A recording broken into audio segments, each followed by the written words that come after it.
लिखति यदि गृहीत्वा शारदा सर्वकालम् तदपि तव गुणानामीश पारं न याति।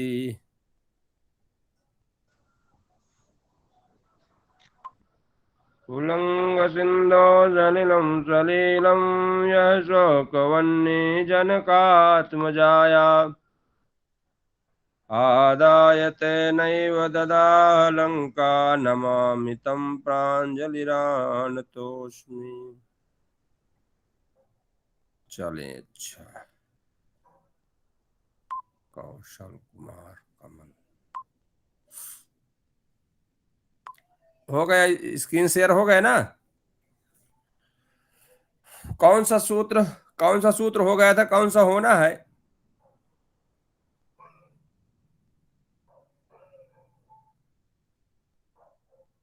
सर 18 नंबर हो गया था, उसके आगे 19 वाला। अच्छा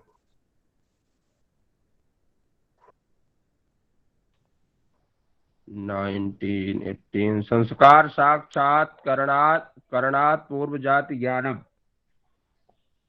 संस्कार पर संयम करने से उसके आपके उस योगी के पूर्व जो जन्म में कौन सा वो योनि कौन सी जाति को प्राप्त हुआ था उसका ज्ञान उसको हो जाता है। प्रत्ययस्य परिचित ज्ञानम, ये भी तो हो गया था क्या 19? जी जी हो गया था, 20 पर आ गए हम। हाँ 20 को आ गए। हाँ 20 शुरू है अभी। अच्छा 20 को संस्कृत में विंश, ठीक है ना, संस्कृत में बोलते हैं विंशति। विंशति।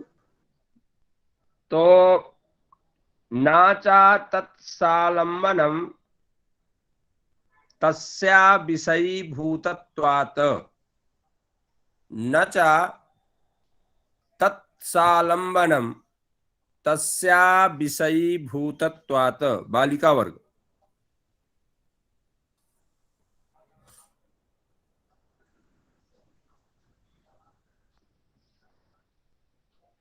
बालिका वर्ग सुन नहीं पा रहे क्या? मेरी आवाज नहीं जा रही क्या? जी आ रही है सर आवाज। आ रही है। न च तत्सालंबनम तस्या विषयीभूतत्वात्।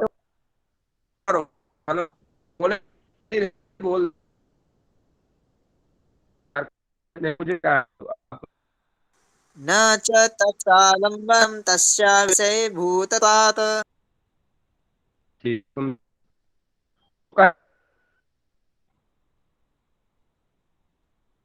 सर आवाज नहीं आ रही, आवाज कट रही है। वीडियो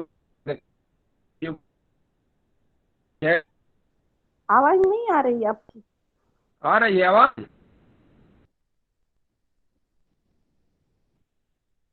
जी नहीं, अभी भी नहीं आ रही सर, आवाज कट रही है। हेलो आवाज नहीं आ रही है सर, आवाज नहीं आ रही। तो अब इस पर फिर अब क्या किया जा सकता है, कुछ बताएं ये। हेलो जी अभी आ रही है, अभी आ रही है, आवाज आ रही है, अभी आ रही है। अच्छा अच्छा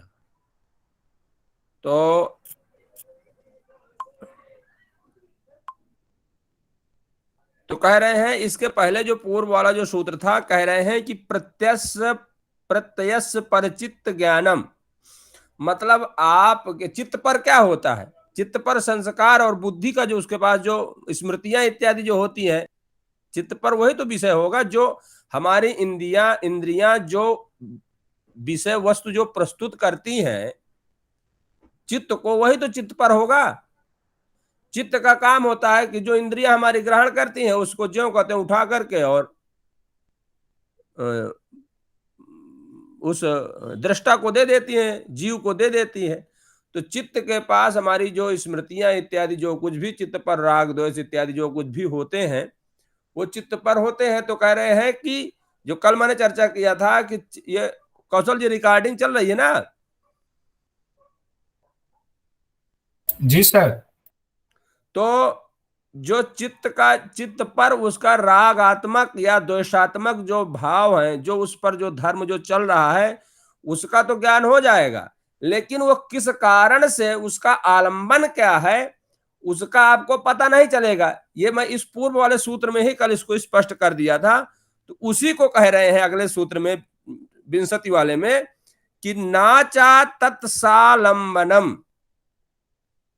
तस्य विषयी तस्या विषयी भूतत्वात्, नाचा, और आपके परिचित का ज्ञान हो जाएगा, और नहीं उस तत्माने, उस वो जो जिसके चित्त का जो आप जानकारी ले रहे हैं, परिचित, तत्माने वह जो परिचित, शालंबनम, वह जो आलंबन है, जिस आलंबन के कारण, जिस विषय वस्तु के कारण उसका जो चित्त है रागात्मक है या द्वेषात्मक है, इसका जो है आपका जो चित्त जो उसका आलंबन कर रहा है उसके राग और द्वेष का, तो वह उसका विषय नहीं है।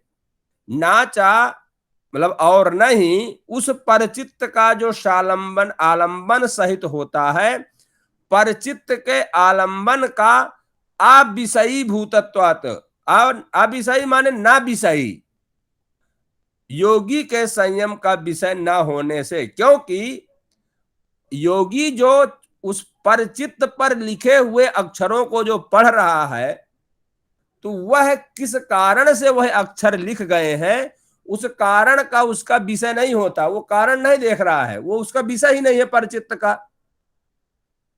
वो तो सिर्फ चित्त पर जो उसके प्रस्तुत हो रहा है उसी को देख रहा है। तो इसलिए उस कारण का उसका अविषयी, उस परचित्त का जो दूसरे चित्त पर जो प्रस्तुत जो प्लेट पर जो रखा है, वो कहां से आया है आपको उससे मतलब नहीं है। आप तो उसके चित्त पर रखे हुए पदार्थ को देख रहे हैं, इसलिए उसके आलंबन का आपको ज्ञान नहीं होगा, क्योंकि आलंबन का आपका विषय नहीं है। वही कह रहे हैं कि और नहीं वह परचित्त का जो आलंबन है, जिसके कारण से उसके चित्त में जो राग द्वेषात्मक जो पदार्थ रखा हुआ है, वह तस्य अविषयी भूतत्वात्, वह योगी का जो है, तो वो जो दूसरा जो योगी जो अपना चित्त वहां डाल रहा है, जिसके चित्त को समझने का प्रयास कर रहा है, वह उसका विषय नहीं है, इसलिए उस कारण को नहीं समझ पाएगा, उसके आलंबन को नहीं समझ पाएगा। समझ पा रहे हैं ना आप? जी सर। जी सर।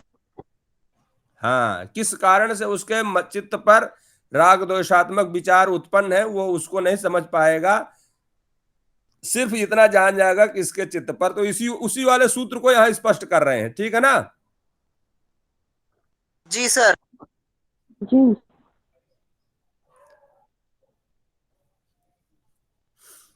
तो अब कह रहे हैं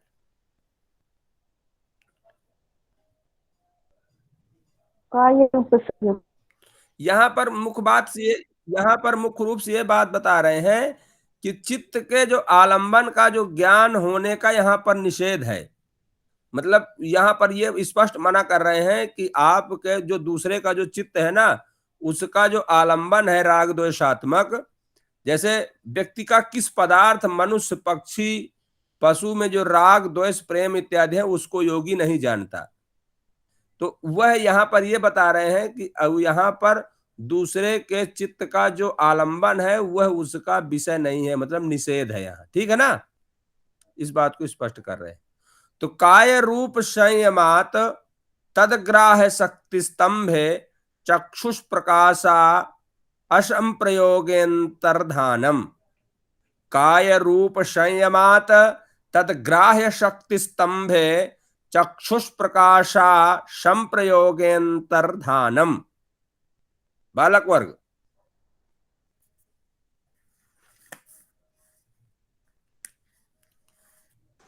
काय रूप संयमात तत ग्राह्य शक्ति स्तंभ चक्षु प्रकाश संप्रयोगे अंतर्धानम। पुनरेक बार। काय रूप संयमात तत ग्राह्य शक्ति स्तंभे चक्षु प्रकाश संप्रयोगे अंतर्धानम। चक्षु न कह करके चक्षुष कहें। आप सूत्रवत पढ़ रहे हैं ना अभी? जी सर, चक्षु। नहीं, चक्षु नहीं, चक्षुष। जी लिखा नहीं है चक्षुष। अच्छा, सा नहीं बना क्या? जी नहीं। अच्छा, चक्षुष है, चक्षुष। चक्षुष प्रकाशा संप्रयोगे, ऐसा ही है। शाह है ना, मूर्धन्य शकार है ना? हाँ हाँ हाँ, शाह है। अच्छा, तो वो किसी और दूसरी किताब से पढ़ रहे होंगे। ये पतंजलि जी योग। मैं गीता प्रेस गोरखपुर। हाँ, वो इसलिए गीता प्रेस गोरखपुर में इसलिए पढ़ रहे होंगे, तो वो कहीं बीच से पंक्ति तोड़ करके नीचे लिखा है क्या उसका सूत्र वहां से? जी नहीं लिखा। नहीं, वो चक्षु के आगे क्रमबद्ध लिखा है कि उसको नीचे ऊपर कर दिए? दूसरी लाइन पर लिखा है क्या प्रकाशा? चक्षु के आगे सर, दो लाइनों में विभक्त है सर। हाँ, तो चक्षु के बाद प्रकाशा नीचे आ गया ना? नहीं नहीं सर, नीचे नहीं आया। मूर्धन्य सकार का सर विसर्ग कर तो दिया ना सर, चक्षु यानी विसर्ग हो गया उसका मूर्धन्य सकार का। नहीं, वो मैं समझा व्याकरण की दृष्टि से वो ठीक है, लेकिन सूत्रवत जब हम उसी के आगे जब करेंगे तो वो शकार ही रहेगा। जी सर। हाँ, चलिए कोई बात नहीं, चलो यहाँ शुद्धि अशुद्धि का स्क्रीन अपना पे, अलग है। स्क्रीन पे दिखाया है वैसा ही है ना आपके बुक में? स्क्रीन पे जी, दिखाया है वैसा ही है हमारे बुक में। हाँ हाँ, जो स्क्रीन स्क्रीन पे पर है जो उसमें दिखाया मूर्धन्य है शकार है। वैसा ही है। ठीक, दोनों ठीक है, अर्थ दोनों का एक ही लगेगा, अर्थ एक ही लगेगा, लेकिन यहाँ ठीक है। तो कह रहे हैं कि काय रूप संयमात, अपने शरीर के रूप में संयम करने से तद ग्राह्य शक्ति स्तंभे, उसकी जो ग्राह्य शक्ति रुक जाती है। स्तंभ माने होता है रुक जाना। इससे क्या होता है कि दूसरे की आंखों के प्रकाश का योगी के शरीर के रूप में सन्निकर्ष न होने के कारण योगी का शरीर छिप जाता है। क्या होता है कि जैसे न्याय शास्त्र मानता है कि हमारा जो रूप है, तो उसको ये मानते हैं कि हमारे आंखों में प्रकाश नहीं है, वो जिसको हम ग्रहण करना चाह रहे हैं वो प्रकाशित हो रहा है, तभी तो ग्राह्य होगा वो। तो जो ग्राह्य विषय वस्तु है, ग्राह्य माने होता है ग्रहण करने योग्य, तो जो ग्राह्य वस्तु है, तो आंख किसको देखेंगे? आंख रूप को ग्राह्य विषय है। आंखों का विषय क्या है? रूप। तो रूप क्या है? कोई ना कोई आकृति विशेष तो होगी ना। तो कह रहे हैं कि जो वह रूप जो है, जो चित्र जो बना है, वह प्रकाशित करता है हमारी आंखें उसको, जो कहते हो एक शीशा की तरह उसको देख करके और चित्त को भेद देती है। तो क्या होता है कि जब योगी अपने शरीर पर संयम करता है, अब भाई हमारा शरीर भी एक रूप है, तो उस रूप, अपने शरीर की आकृति, रूप माने आकृति, अपने शरीर के रूप पर जब संयम करेगा तो तद ग्राह्य शक्ति स्तंभे, वह जो प्रकाशशील हमारा रूप है, जो आंखें हमारे उसको देख सकती हैं, तो हमारी जो आंखें देख रही हैं, तो उसमें जो रूप का जो प्रकाश है वो खत्म हो जाता है। जिस प्रकार से अंधेरे में हमारी आंखों के पास अगर प्रकाश होता तो हमारी आंखें अंधेरे में भी प्रकाश जला देती, तो वह कह रहे हैं कि उसका रूप प्रकाशित होता है, तब हमारी आंखें उसको देख करके और वो अपना वहां ट्रांसफर कर देती हैं। तो कह रहे हैं कि उसके जो रूप का जो ग्राह्य है, जो उसको हम ग्रहण करने योग्य है, प्रकाशित हो रहा है, वह प्रकाश रुक जाता है। जो प्रकाश रूप जो शक्ति है, ग्राह्य शक्ति है, जो जिस कारण से उसको हमारी आंखें ग्रहण कर सकती हैं, तभी तो ग्राह्य होगा। तो जो ग्राह्य शक्ति है, जो प्रकाश है उसमें, जो इसलिए रूप हम देख सके, वो रुक जाता है, मतलब वहां अंधेरा जैसे हो जाता है। तो दूसरे की आंखें जो है उस रूप को नहीं देख पाएंगी। वहां पर होने के बावजूद भी अन्य लोगों की आंखें चक्षु माने आंखें, प्रकाश असंप्रयोगे, संप्रयोग मान ले उसके प्रयोग में, असंप्रयोगे ना प्रयोगे, वह जो है वो चक्षु का जो प्रकाश है उसके, हमारी चक्षु जो है तो उस शरीर का जो प्रकाश है उससे उससे संप्रयोग नहीं कर पाते, उससे सन्निध नहीं हो, सन्निकर्ष नहीं हो पाता।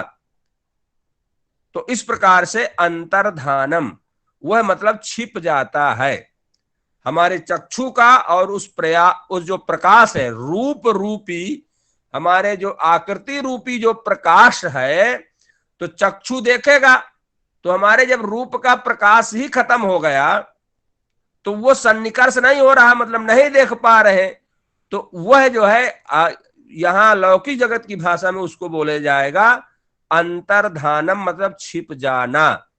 तो व्यक्ति जो है वहां पर तुम विद्यमान रहोगे लेकिन लोगों की दृष्टि पर तुम्हें लोग नहीं देख पाएंगे, ये कहना चाह रहा है। अपने शरीर पर योगी जब संयम करेगा तो उसके शरीर का जो रूपत्व की जो शक्ति है, ग्राह्य शक्ति है, वह क्या होगा कि रुक जाएगा।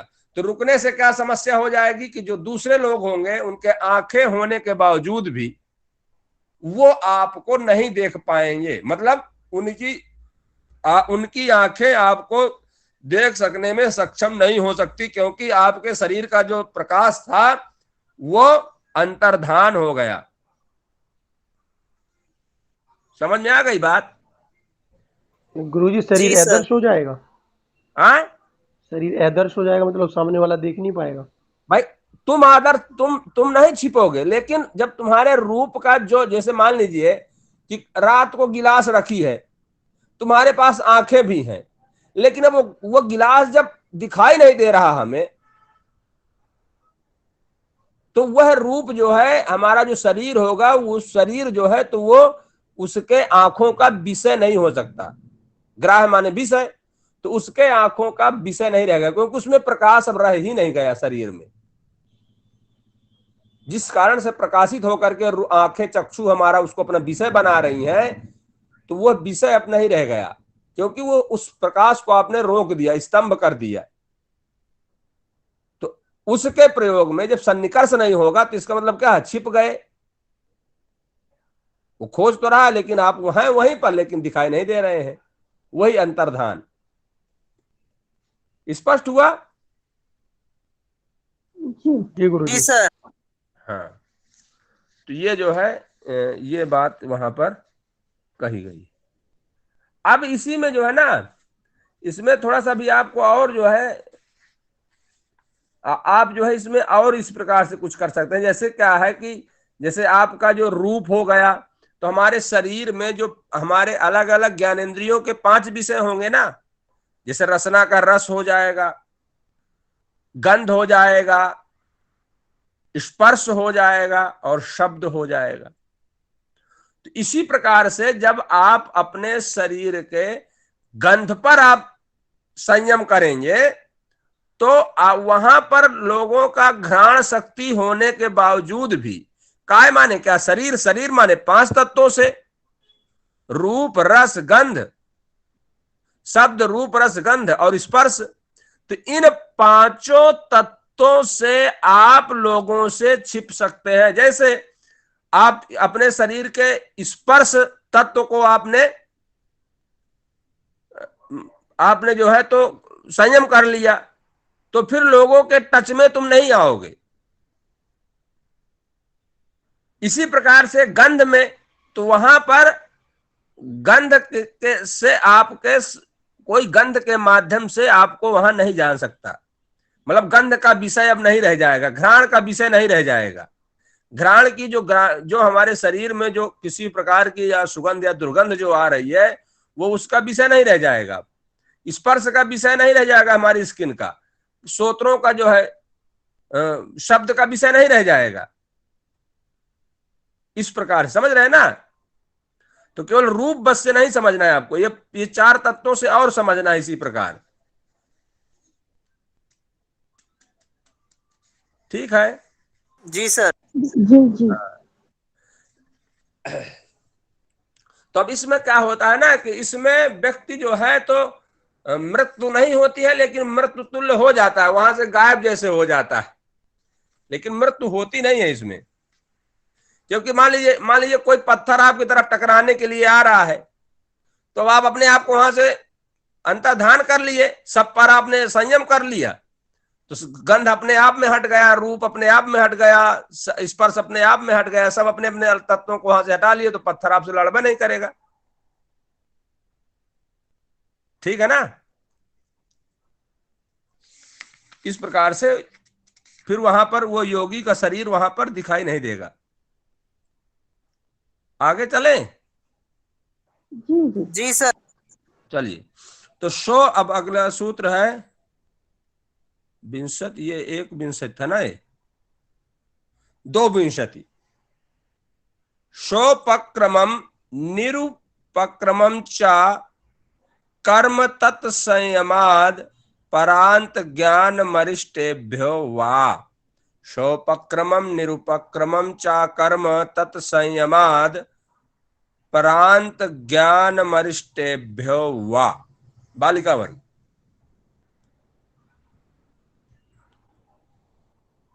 सोपक्रमं निरुपक्रमं च कर्म तत्संयमात् परान्तज्ञानमरिष्ठभ्यो वा। हाँ, बालक बालक वर्ग सुंदर। सोपकरम निरुपक्रमम च कर्म तत्संयमात् अपरांतज्ञानम मरिष्टो भोवा। सुंदर। कार्य शोपक्रमम, सा उपक्रमम और निर उपक्रमम। तो कह रहे हैं कि शोपक्रमम माने होता है शीघ्र फल देने वाला क्रम, उपक्रम, निर उपक्रम। तो निर माने दूर हो जाएगा और श माने नजदीक हो जाएगा, तो शोप उपक्रमम, शा उपक्रमम, निर उपक्रमम, चा मतलब तत्काल फल देने वाला और दीर्घ से विलंब से फल देने वाले जो कर्म हैं आपके, शीघ्र फल और विलंब से फल देने वाले जो आपके कर्म हैं, तो तत्संयमाद उन पर संयम करने से अपरांत ज्ञानम अरिष्टेभ्यो वा। अपरांत माने होता है मृत्यु। तो आपको मृत्यु का ज्ञान आपको हो जाएगा कि हमें कब मरना है। और अरिष्टेभ्यो वा, और किस आपके वो उस प्रकार के आपके लक्षण दिखाई देने लगेंगे, उस प्रकार के आपके शरीर में लक्षण भी दिखाई देने लगे, अरिष्ट जो होते हैं वो भी दिखाई देने लगेंगे। तो जब आप अपने वो तत्काल फल देने वाले और विलंब से फल देने वाले कर्मों पर आप संयम करेंगे, तो उससे आपको अपने मृत्यु का ज्ञान हो जाएगा कि हम कब मरेंगे।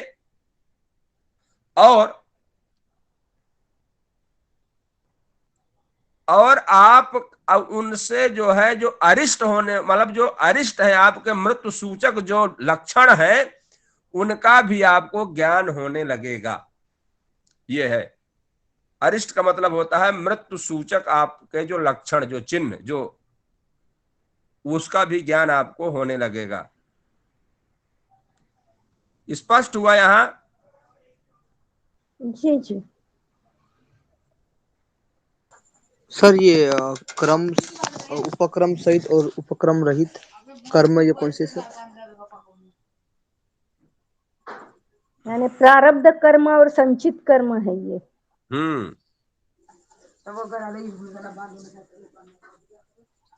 मतलब जो आ रहे हैं वो और पहले जो संचित हुए वो। जी जी।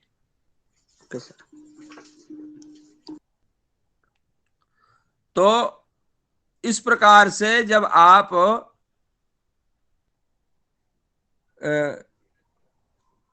आपको क्या होता है, जब व्यक्ति जो है, जब व्यक्ति मृत्युशैया पर पड़ा होता है तो उसको कुछ लक्षण दिखाई देने लगते हैं। जैसे क्या होता है कि जो व्यक्ति मृत्युशैया पर पड़ा होता है वो क्या करता है कि जैसे आप अगर आप कान पर उंगली लगाएंगे ना, तो क्या होता है, कान में उंगली लगाने के बाद भी आपको एक ध्वनि सुनाई देती है, लेकिन उस प्राणी को फिर वो ध्वनि नहीं सुनाई देती है। 3 अरिष्टों का भी उसको ज्ञान हो जाता है। इस तरह के जो अरिष्ट होते हैं उनको ज्ञान इस प्रकार का उनको हो जाता है। जैसे कर्णों को बंद कर लिए तो स्व शरीर से स्थित जो ध्वनि होती है ना वो नहीं सुनाई देती। नेत्रों को बंद कर लेने से जो प्रकाश नहीं दिखाई देता, जब हम आंखें बंद किए है ना तो कुछ ना कुछ चित्र तो हमारे आंखों में आ रहा है ना, भले झिलमिल झिलमिल कहीं आ रहा है लेकिन उस समय उसको नहीं दिखाई देता। ये जो है आदि भौत, ये जो है ये आध्यात्मिक लक्षण होंगे उसके। इसी प्रकार से आदि भौतिक लक्षण ये होंगे कि मरणासन्न की स्थिति में मानसिक स्थिति जो है भयभीत असंतुलित होती है व्यक्ति की। वह मरने के लिए अपने आने वालों की मतलब मारने वालों की कल्पना करने लगता है कि मुझे यमराज के दूत ऐसे आ रहे हैं, इतने भयानक आ रहे हैं, जब वो मरने की स्थिति में होता है। तो यह आदि भौतिक उसका जो है ये इस तरह के लक्षण उसको दिखाई देने लगते हैं कि इतने बड़े बड़े विकराल बाल वाले, ये दांत वाले, ये कटार लिए, वो लोग मुझे मारने के लिए आ रहे हैं, उनको देखता है वो। और फिर इसी तरह से वो जो है अपने पारिवारिक जनों को भी अकस्मात देखता है कि वो मुझसे, मतलब जितने भी आपके बहुत खास जो परिवार के व्यक्ति होंगे उनकी तुरंत तो कल्पना करता है कि मुझसे वो मिलने आ रहा है, वो मिलने आ रहा है। अपने पारिवारिक जनों को भी वो अकस्मात देखने लगता है। उसी प्रकार से आदि दैविक जो उसको जो लक्षण जो दिखाई देंगे तो वह स्वयं निर्धन, दुखों से घिरा हुआ होने पर भी वो अपनी कल्पना में मग्न होने से अकस्मात धन धान, मतलब जैसे क्या होता है कोई निर्धन है, कोई दुखों से घिरा हुआ है, तो वह जो है क्या होता है कि अकस्मात उसको जो है धन धान्य से परिपूर्ण हो दिखाई देने लगता है, भोग भाग से भी परिपूर्ण दिखाई दे, समस्त सुखों से युक्त वो देखने लगता है, सिद्ध पुरुषों को भी वो देखने लगता है।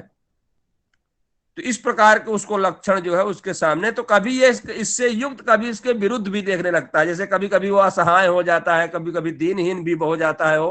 तो इस प्रकार के जब उसको लक्षण मृत्यु की अवस्था में उसको दिखाई देता, तब वो व्यक्ति जान लेता है कि मैं अब इस धराधाम से जाने वाला हूं। अब इसमें क्या है कि इसमें कहा कि आपके जो जो कर्म होंगे तो वो कर्म आपके 2 प्रकार के होंगे, एक शीघ्र फल देने वाले, एक विलंब फल देने वाले। तो जैसे क्या होता है कि अगर आपके जो कर्म है तो अगर वो शुभ कर्म है तो आप उसको जान लेंगे कि हमने शुभ कार्य किए हैं तो हमको बहुत दिनों तक हम जीवित रहेंगे। और अगर आपके अशुभ कर्म है तो भी आप जान लेंगे कि हमारी तो बहुत जल्दी मृत्यु होने वाली है, तो हम सामान्य लोग भी जान जाते हैं। तो कह रहे हैं कि हमारे जो कर्म होते हैं तो कर्मों के आधार पर हमारी जो आयु है वो घटती और बढ़ती है। अगर हमारे अच्छे कर्म है तो हमें स्वयं होगा कि हमारे पर कोई ऐसी समस्याएं नहीं आएंगी, और अगर हमारे बुरे कर्म है तो हम जान लेते हैं कि हमने जब अधर्म किया है तो हमको जो है तो ये तो मिलेगा ही। तो इससे आयु छीन होती है, बुरे कर्मों से आयु भी छीन होती है, शुभ कर्मों से दीर्घायु व्यक्ति होता है। वेदों में भी चर्चाएं हैं कि दीर्घा मतलब शुभ कर्म करते हुए तुम 100 वर्षों तक जियो, ये वेदों में भी चर्चाएं हैं। तो शुभ कर्म करने के साथ 100 वर्ष तक आप जी सकते हैं, अशुभ कर्म करने पर आप नहीं जी सकते हैं। इस प्रकार का उसको अपने आयु के बारे में भी ज्ञान हो जाता। अच्छा, इसमें फिर ये बहुत विशेष ज्ञान नहीं होता कि कब भूकंप आएगा, इस तरह ज्ञान उसको नहीं होता। केवल वही अरिष्ट जो उसके शरीर पर जो लक्षण दिखाई देते हैं उसी का ज्ञान हो जाता है। ये नहीं दिखाई देता कि अब इतने बजकर के इतने मिनट पर भूकंप आएगा सन 2035 में, और 6:03 पर आएगा और उसमें भूकंप आएगा, मैं उसमें मर जाऊंगा। ये ज्ञान नहीं होता उसको। अपने लगभग ये होता है कि मैं वहां लगभग 50 साल तक जीऊंगा, और जब मृत्यु की अवस्था पर प्राप्त होता है तो उसको लक्षण दिखाई देने लगते हैं कि अब मैं मर जाऊंगा। ये होता है बस। ठीक है ना, आगे चलें। जी सर। फिर कह रहे हैं सूत्र नंबर 23 पर कि मैत्रादिषु बलानी, मैत्रादिषु बलानी बालिका वर्ग।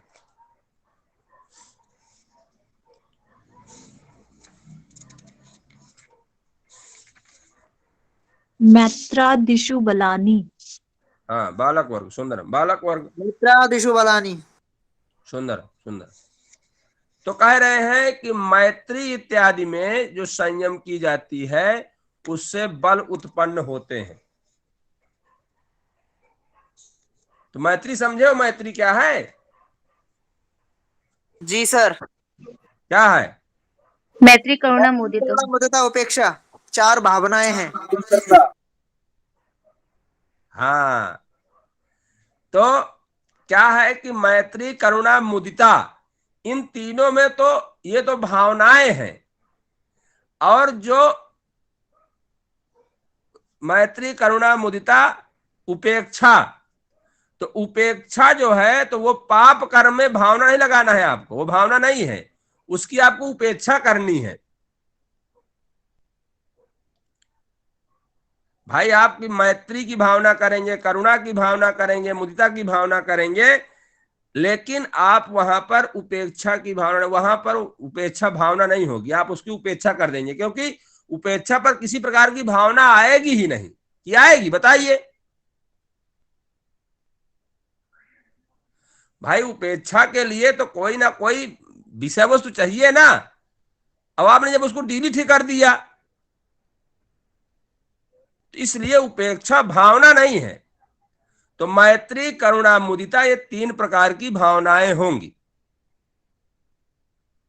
ठीक है? जी सर, पर उपेक्षा भी तो भावना ही होगी ना सर। ना ना, उपेक्षा आपके चित्त का विषय ही नहीं रहेगा ना। आपने वो आपको दिखा दिया, आपने उसको छोड़ दिया, हो गया। भावना तो आपके कुछ देर तक आपके आपके शरीर पर कुछ ना कुछ तो परिवर्तन लाएगी ना। उस समय भावनाएं जब बनेंगी तो आकृति तो बनेगी ना कुछ शरीर की। जी सर। लेकिन उपेक्षा पर तो आपने उसको देखा और डिलीट कर दिया, हो गया, उसमें विषय ही नहीं बचा आपके पास। एक बार चिंतन करिए, अगर मतलब मैं समझा ना पा रहा हूं तो एक बार समझिए कि जब आपका भावनाओं के लिए तो कोई ना कोई विषय वस्तु चाहिए ना चिंतन करने के लिए, तब तो भावना बनेगी। जी सर। लेकिन उपेक्षा में तो आपने, आपके सामने मार्केट में कोई वस्तु आए, आपने उसको बाहर कर दिया, हमें इसकी जरूरत नहीं है, तो उसके बारे में आपको चिंतन नहीं कर रहे हैं आप। भावना तब बनेंगी जब उस पर आप गोता लगाएंगे। जी सर। समझ में आ गई बात ना? जी सर, पर विषय की तो अपेक्षा की ही जाती है ना, नकारा जाता है। ना ना, वो उपेक्षा जो है वो विषय नहीं, वो आपने उनको देखा कि वो आपका विषय ही नहीं रह गए। वो जो व्यक्ति पाप कर्म कर रहे हैं उनको अपने चित्त पर रखना ही नहीं है। उपेक्षा का मतलब वो होता है कि आपके मोबाइल पर वो कहीं सेव नहीं होंगे, वो डिलीट है। तो फिर सर निर्विषय होना चाहिए इस जगह। हाँ, तो इसमें जो है ये जो उपेक्षा भावना नहीं है। भावनाएं तो आप कुछ देर ठहरेंगी ना। वो तो आपने देखा, वहां से आप हट गए, वो आप दिखाई दिया, बस उसको आपने ग्रहण ही नहीं किया, आपका विषय ही नहीं रहा। तो भावना कहां से बनेगी जब आपने उसको ग्रहण नहीं किए? ग्रहण करेंगे तब भावना बनेगी, आपने उसको ग्रहण ही नहीं किया। आपका जो ग्रह है मैत्री, करुणा, मुदिता, इन पर तो आप चिंतन कर रहे हैं, और पाप कर्मियों को तो आप दूरी से, वो आपके सदस्य ही नहीं है, उनका रजिस्टर में नाम नहीं लिखे। आप जब जान लेंगे पापी है तो उनको उनको उनको ना तो उनसे द्वेष है ना उनसे राग है, वो निर्विषय है आपके। ठीक है ना? जी गुरु जी, मुदिता भावना के बारे में थोड़ा बता दीजिए। इसको तो एक बार स्पष्ट कर चुका था, उस समय नहीं थे क्या आप?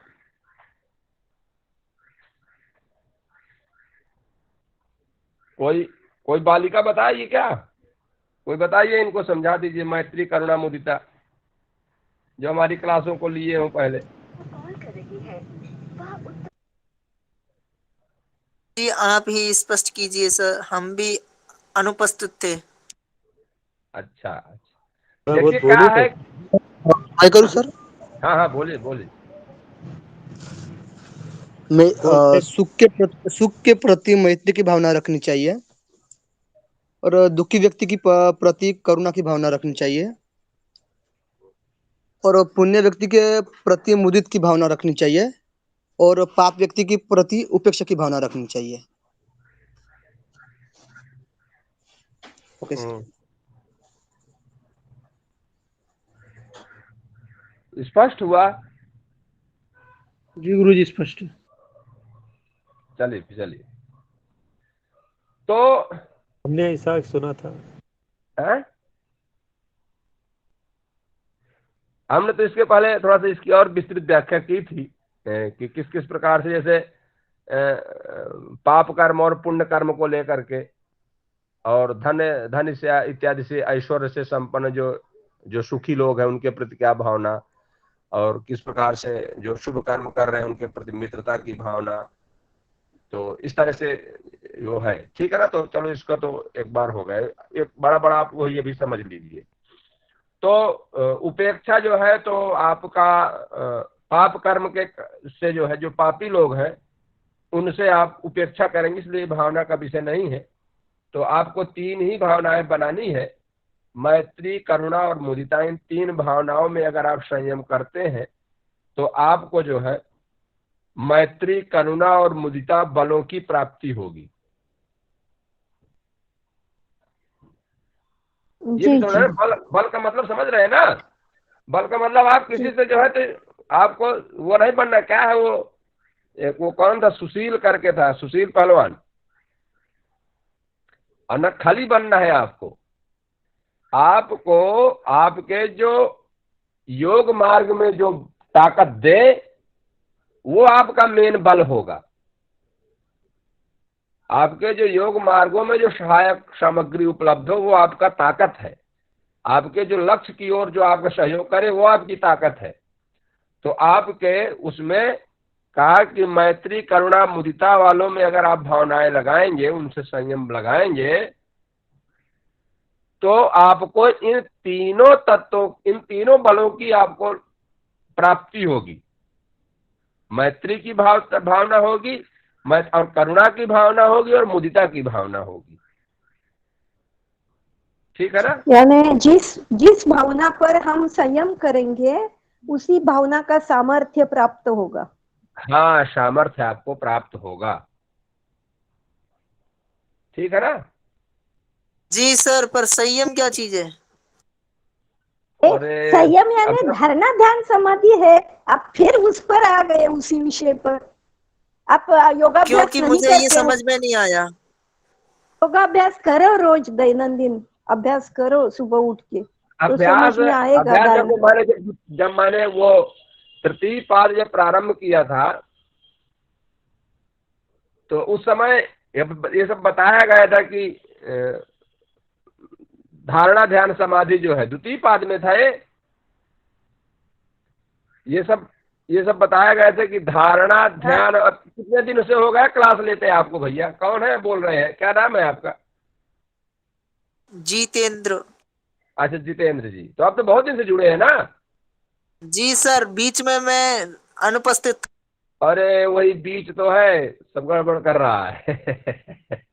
तो धारणा, ध्यान और समाधि, इन तीनों को जहां पर ये तीनों इकट्ठा काम करेगा हमारा चित्त, इन तीनों से युक्त हमारा जो चित्त होगा वो संयम कहलाएगा। इन तीनों का पारिभाषिक नाम है संयम। धारणा, फिर कभी मैं फिर आपको धारणा, ध्यान, समाधि फिर से स्पष्ट करूंगा। तो संयम का मतलब यह है कि धारणा, ध्यान और समाधि का एक साथ लगना वो संयम कहलाएगा। जहां भी संयम करूंगा उस संयम को समझना कि धारणा, ध्यान, समाधि तीनों एक साथ काम कर रहे हैं। पहले जी क्या कुछ बोल रहे हैं क्या?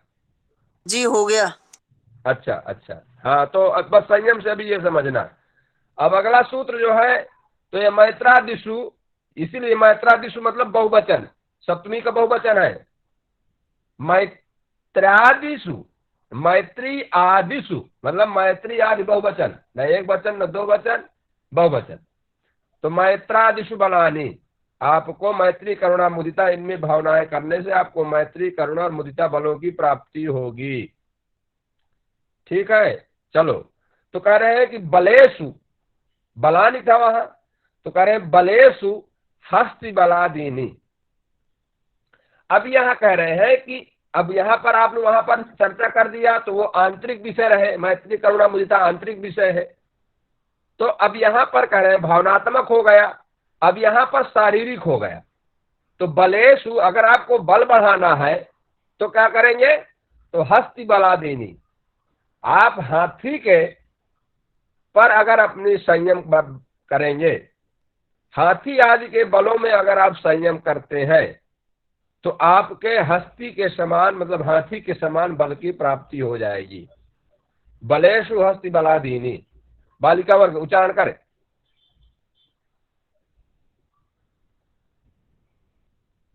बलेषु हस्ति बलादीनी। हाँ सुंदर। बालक। बलेषु हस्ति बलादिनी। हाँ, तो अगर आप किसी भी पशु, जैसे ये तो हाथी आदि जो है तो ये एक कह दिया गया बलादीनी, तो आप जो है जिस भी जैसे आप बाज पर आप कर रहे हैं, आप वायु पर अगर आप संयम कर रहे हैं तो वायु के समान आपके अंदर ताकत आ जाएगी। लेकिन उस वायु और हाथी या जैसे मान लीजिए बाज पर आप संयम कर रहे हैं तो बाज के समान आपके पास ताकत आ जाएगी। तो इस तरह से आप गरुड़ के समान, अगर गरुड़ पर आप संयम करेंगे तो गरुड़ के समान ताकत आ जाएगी।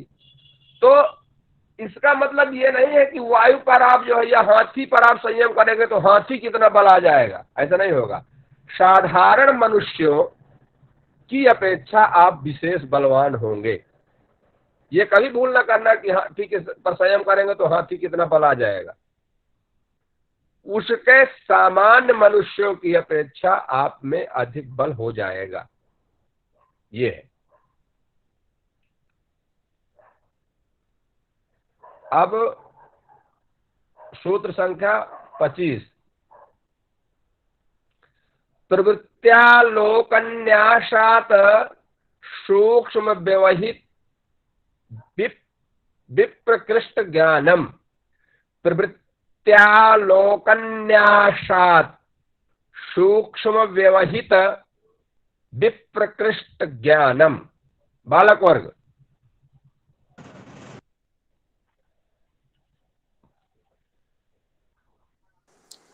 प्रवृत्त्यालोकन्यासात् सूक्ष्म व्यवहित विप्रकृष्ट ज्ञानम। हाँ बाले सुंदरम। बालिका वर्ग।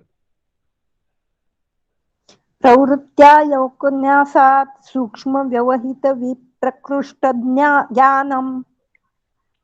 सुंदरम सुंदरम। तो यह कह रहे हैं कि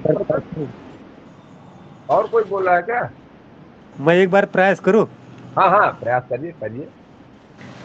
प्रवृत्त्यालोकन्यासात् सूक्ष्म व्यवहितं विप्रकृष्ट ज्ञानम। विप्रकृष्ट है, क्री क्री बोला करें, क्रू ना बोले, क्री। अब मुझे लगा आपके क्षेत्र की समस्या है क्या? क्षेत्रीय लैंग्वेज के कारण है। सर इसमें महाराष्ट्र तरफ मतलब महाराष्ट्र की तरफ वो क्रू ही बोलते हैं, क्री नहीं बोलते हैं। अच्छा अच्छा, तो ठीक है, ठीक है। वो अपनी जगह आप ठीक है, अपनी जगह मैं भी ठीक हूँ। हाँ जी जी, थोड़ा प्रोनाउंसिएशन में इधर थोड़ा डिफरेंस आता है। ठीक है। ये जैन दर्शन जो है ना, तो जैन दर्शन स्यादवाद मानता है, स्यादवाद। तो कभी जब हम दर्शन पढ़ाएंगे तो फिर स्यादवाद की चर्चा करेंगे। जैन दर्शन आपको भी सही मानता है, अपने आप को भी सही मानता है। तो जी जी, तो वही स्यादवाद और अनेकांतवाद है। अनेकांतवाद भी है अनेकांतवाद। और एक उसको कुछ बोलते हैं क्या, सप्तभृंगी न्याय, सप्तभृंगी न्याय। ठीक है ना? हाँ, तो जी। हाँ, तो वो जो है तो कह रहे हैं कि प्रवृत्त्यालोकन्यासात्, प्रवृत्ति के प्रकाश को सूक्ष्म। अब कह रहे हैं कि प्रवृत्ति क्या है, तो कह रहे हैं कि मन की जो वहां पर जो ज्योतिषमती जो ज्ञान था ना आपके पास वहां समाधिपाद में, तो वो जो ज्योतिषमती जो ज्ञान था, तो मन की जो ज्योतिषमती प्रवृत्ति के आलोक में संयम करके उस आलोक की सूक्ष्म आवरण युक्त तथा दूर वाली वस्तुओं में लगाने से उन सूक्ष्म आदि वस्तुओं का ज्ञान हो जाता है। समाधि पाद में एक आपको ज्योतिषमती ज्ञान की चर्चा हुई थी। खोलना पड़ेगा मुझे लगता है, थोड़ा सा वो सूत्र नहीं पूरा उठ रहा अभी। तो विशोकावाज ज्योतिषमती। हाँ, विशोकावाज ज्योतिषमती। हाँ, विशोकावाज ज्योतिषमती। तो वो जो ज्योतिषमती है, तो वह जो है वो जो ज्योतिषमती, तो मन की वो विशोकावाज ज्योतिषमती जो हुई थी ना, तो मन पर चर्चाओं के लिए हुई थी। मन का विषय था विशोकावाज ज्योतिषमती। तो कह रहे हैं कि मन की जो ज्योतिषमती प्रवृत्ति के, जब आपका वो जो ज्योतिषमती पर जब आप संयम करेंगे ना, तो ज्योतिषमती मतलब एक प्रकाश। ये जो है ज्योतिषमती क्या होता है कि आपके जो विवेकक ख्याति है उससे पहले की अवस्था है, ठीक है ना। तो जब आप उस वाले ज्ञान पर ज्योतिष प्रकाश, आंतरिक सात्विक प्रकाश युक्त, आंतरिक सात्विक प्रकाश जो होता है, सतो गुणात्मक चित्त का जो प्रकाश स्वरूप जो सतो गुणात्मक गुण है, उस पर जो है जब आप विवेकक ख्याति तक, मतलब विवेकक ख्याति का पहला चरण होता है, पहले यही आएगा, ज्योतिषमती आएगा। तो उस ज्योतिषमती जो प्रवृत्ति है ना, आपकी जो वृत्ति है, वही प्रवृत्ति, वृत्ति और प्रवृत्ति, तो चित्त की जो वृत्तियां हैं, तो वो जो प्रवृत्ति वो होगी कि जो आपको बहुत प्रगाढ़ रूप से हो जाएगा, जिसमें बहुत आप संयम के साथ, जिसको आप बहुत ज्ञान के साथ जो प्रवृत्ति होगी आपकी। तो कैसे, कौन सी प्रवृत्ति, विशेष प्रकार की जो हमारी वृत्ति है वो कौन सी? तो कह रहे हैं कि मन की जो ज्योतिषमती प्रवृत्ति है, चित्त की जो वृत्ति है, तो चित्त त्रिगुणात्मक है, तो सतो गुणात्मक जो होगा वो आपकी प्रवृत्ति होगा। प्रकृष्टो वृत्ति इति प्रवृत्ति ही, तो वह जो प्रवृत्ति होगी तो उसमें ज्योतिषमती वाली जो सतोगुणात्मक ज्ञान स्वरूप जो प्रवृत्ति है ज्योतिषमती, विवेकक ख्याति के पहले की प्रारंभिक अवस्था विवेकक ख्याति की, उस पर जब आप संयम करेंगे तो उससे आपको क्या होगा, जब उसमें संयम करेंगे तो आपका और तीव्र हो जाएगा। तो उससे क्या होगा कि सूक्ष्म व्यवहित, व्यवहित समझते हैं किसे कहते हैं, बताइए, व्यवहित किसे कहते हैं?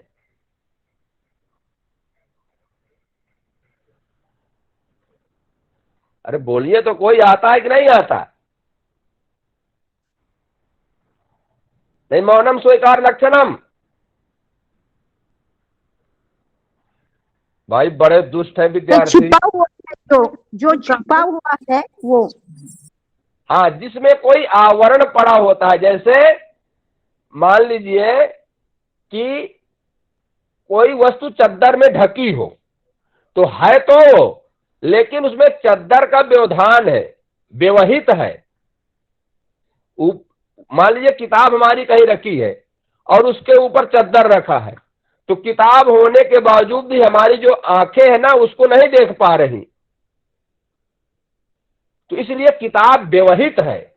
व्यवहित मतलब बीच में किसी पदार्थ का व्यवधान है तो, लेकिन नहीं दिखाई दे रहा है। क्यों नहीं दिखाई दे रहा है? क्योंकि व्यवहित है, उसके ऊपर कोई आवरण पड़ा हुआ है। तो कह रहे हैं कि उसमें अगर कोई वस्तु सूक्ष्म होगी तो ज्योतिषमती प्रवृत्ति पर जब आप संयम करेंगे तो वो सूक्ष्म वस्तु दिखाई देगी। कोई अगर व्यवहित वस्तु भी है तो भी वो दिखाई दे देगी। कितना मोटा व्यवहित व्यवधान, जैसे मान इस कमरे से आप इस कमरे में बैठे हैं तो आपके बगल वाले कमरे पर क्या सामान रखा है आपको पता नहीं है, तो जब आप उस पर आप प्रवृत्ति करके संयम कर लेंगे तो आपको दीवार के उस पार का, क्योंकि दीवार का व्यवधान है, व्यवहित है दीवार, उस वस्तु में व्यवहित क्या है, दीवार, तो दीवार के उस पार भी देखने की क्षमता आपको हो जाएगी। और दूरस्थ अमेरिका में क्या रखा है आप उसको भी जान लेंगे। ठीक है।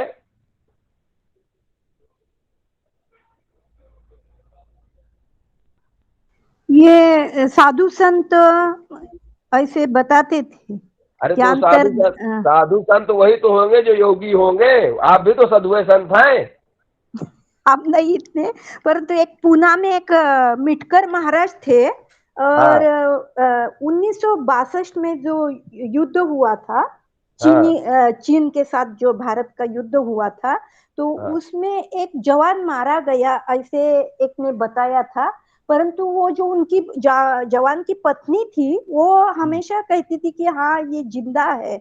और जब वो मिटकर महाराज के यहाँ उनको किसी ने बताया कि ऐसा ऐसा कहती है ये, तो हाँ ये उन्होंने दिव्य शक्ति से बताया कि हाँ वो जिंदा है और चीनी जो गवर्नमेंट है उनके पास जेई में है और अमुक अमुक नंबर की रूम है उसमें इनका पति जिंदा है, ऐसे बताया था वो महाराज ने और हाँ। सच हो तो फिर गया। कोई और थोड़े दिन के बाद वो वापस आ गए वो इंडिया में हमारे भारत में, तो अच्छा। ऐसे भी हो सकता। हाँ तो उसी उसी जो है यही पतंजलि जी की योग विद्या पढ़ करके वो यहाँ तक पहुंचा होगा। आप भी उन्हीं के पीछे पीछे चल रहे हैं। किसी दिन आपके पास भी लोग पूछने आएंगे। इतनी तो बड़ी नहीं हूं मैं, एक सामान्य हूं मैं। सब बड़े हो जाएंगे। इन्हीं इन्हीं का अध्ययन करते रहे तो आप बड़े हो जाएंगे। आपको अलग से बड़े होने की जरूरत नहीं है। चलिए, तो अब अगला सूत्र ले। ये समझ में आ गया ना। आप जो है जैसे अमेरिका में कोई वस्तु है उस पर अगर आप संयम कर रहे हैं तो भी आपको दिखाई देने लगेगा। तो ज्योतिषमती प्रवृत्ति, मन की ज्योतिषमती जो प्रवृत्ति है उस पर अगर आप संयम करते हैं तो वो जो ज्योतिषमती क्या होती है कि एक विशेष सतोगुणात्मक बुद्धि, प्रकाश स्वरूप, ज्ञान स्वरूप। तो वह जो बुद्धि होगी, जो प्रवृत्ति होगी, वह प्रवृत्ति जो है आपको सूक्ष्म, व्यवहित और दूरस्थ वस्तुओं का भी ज्ञान कराने में सक्षम होगी। ठीक है। यह सिद्धि आपको मिल जाएगी। फिर अगला कह रहे हैं कि भुवन ज्ञानम सूर्य संयमात। चलिए बालिका वर्ग। भुवन ज्ञानम सूर्य संयम। हाँ हाँ बोलिए, कौन सी बालिका बोल रही थी अभी जो बीच में जो रुक गई हैं? बोलिए। भुवन ज्ञानम सूर्य संयमात। हाँ बालक वर्ग।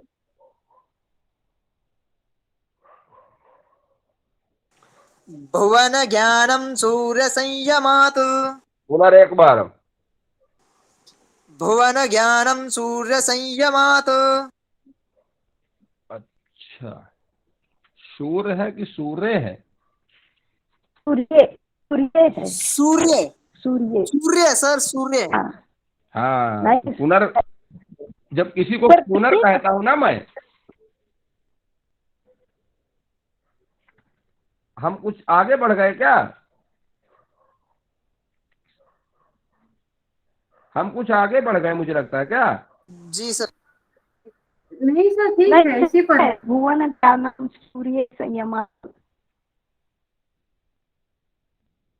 अरे इसके अच्छा हाँ तो ठीक तो है ना। ठीक है। तो सूक्ष्म विप्रकृष्ट ज्ञानम ये हो गया। प्रवृत्त्यालोकन न्यासात सूक्ष्म। ये सूत्र पढ़ा दिया हूं ना मैं, 25 नंबर। जी सर। इसका उच्चारण भी करा दिया हूं ना। जी जी। हाँ उच्चारण हो गया। ठीक है।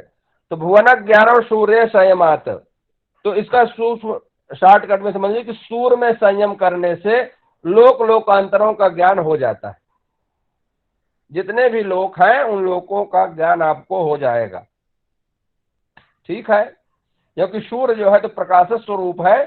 तो जब आप जहां जहां सूर्य उदय होता होगा वहां वहां आपको ज्ञान, वो आप उसी के साथ सूर्य के साथ आप हो जाएंगे। तो जहां जहां सूर्य आपको प्रकाश, जहां जहां जिन जिन लोगों को सूर्य प्रकाशित करता होगा वो तो सूर्य का प्रकाश ही जब वस्तुओं को प्रकाशित कर रहा है तो आप वहां के स्थितियों को देख सकते हैं। ठीक है। जी सर।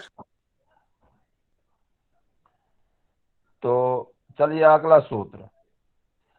तो चंद्रे तारा व्यूह ज्ञानम,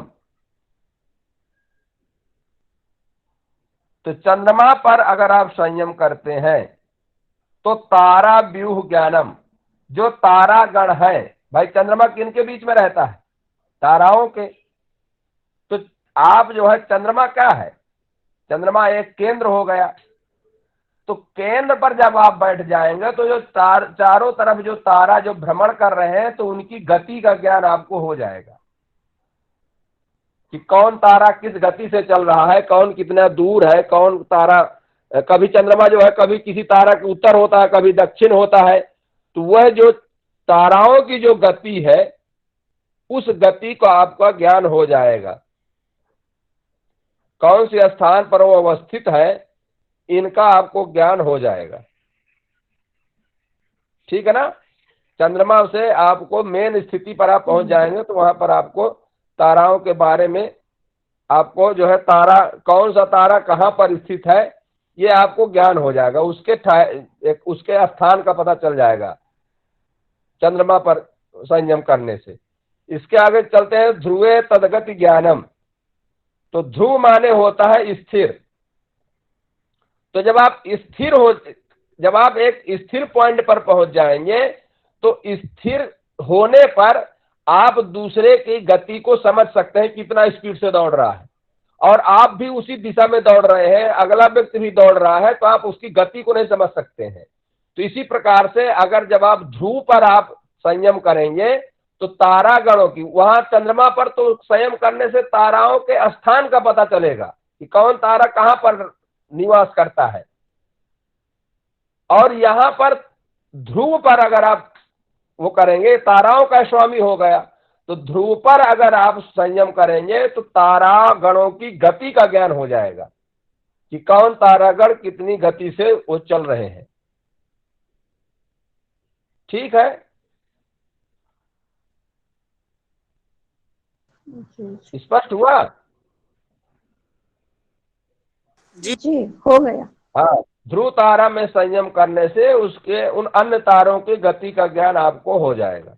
चलिए, नाभि चक्रे काय व्यूह ज्ञानम। तो नाभि चक्र में अगर आप संयम करते हैं तो आपको शरीर की रचना का ज्ञान हो जाएगा। नाभि क्या है? नाभि एक सेंटर है। तो आप नाभि चक्र में जब आप ध्यान करेंगे तो संयम करेंगे तो आपको शरीर के सारे सिस्टम का ज्ञान, शरीर के संपूर्ण रचना का ज्ञान आपको पता चल जाएगा नाभि चक्र में जब आप संयम करेंगे। तो बात पित्त कफ, नाभि चक्र यानी क्या? नाभि चक्र यानी मणिपुर चक्र या स्वाधिष्ठान चक्र, या दोनों चक्र आते हैं नाभि चक्र में? ये आपके शरीर में जो नाभि है ना, तो नाभि, आप नाभि पर जब संयम करेंगे, नाभि चक्र में जब आप संयम करेंगे तो वहां उससे क्या होगा कि आपके संपूर्ण, आपके तीनों प्रकार के जो दोष हैं, वात पित्त कफ, वो भी वहीं पर, और आपके शरीर का जो 7 धातुएं हैं उनका भी, क्योंकि जो ला मटेरियल है धातु और जो दोष हैं वो भी, शरीर में इतनी चीज तो है, ला मटेरियल जो 7 धातुएं, 7 धातुओं से शरीर का निर्माण, और उनमें जो दोष उत्पन्न होता है वात पित्त कफ, तो ये संपूर्ण नाभि पर ये इनका निर्माण होता है। तो नाभि पर आप अगर आप संयम करते हैं तो आपके शरीर के संपूर्ण रचना का ज्ञान हो जाता है, क्योंकि नाभि एक मध्य है। ठीक है? ठीक। पहले जो है, जैसे कि शरीर रचना मान ली, पहले त्वचा, त्वचा का ज्ञान होगा, 7 धातुएं जो है, ये 7 धातुएं आपको पता होगा, नहीं तो आप लिख लीजिए या समझ लीजिए। त्वचा सबसे पहले ऊपर जो स्किन है, इसके बाद रक्त मतलब ब्लड, फिर मांस होता है, फिर मांस के अंदर स्नायु होती है, फिर उसके अंदर जो है तो हड्डियां होती हैं, अस्थि, अस्थि के अंदर जो है तो मज्जा होती है, और मज्जा के अंदर शुक्र होते हैं, जो शुक्राणु होते हैं। पहले स्किन मतलब त्वचा, फिर ब्लड, फिर मांस, फिर स्नायु जो तंत्रिका तंत्र, फिर अस्थि हड्डियां, हड्डी के अंदर जो मज्जा जो होती है, वो जो हड्डियों के अंदर जो सफेद कलर इत्यादि का जो हड्डियों में छिद्र होता है उनके अंदर जो भ्रमण करता है वो मज्जा, और उसके अंदर मज्जा जो है शुक्र के, उसके अंदर शुक्र पाया जाता है। तो इस प्रकार से 7 धातुएं होती हैं, इनको क्रम से जानना चाहिए, ये क्रम से इनका सिस्टम है। तो आज की क्लास मुझे लगता है यहीं पर अब स्थगित किया जाए, क्योंकि 9:05 हो गए। जी जी, धन्यवाद सर। ठीक है, हरिओम। हरिओम हरिओम। कृतज्ञ अस्मि सर। धन्यवाद सर। गुरुजी हरिओम। धन्यवाद सर। हरिओम। हरिओम हरि हरिओम हरिओम।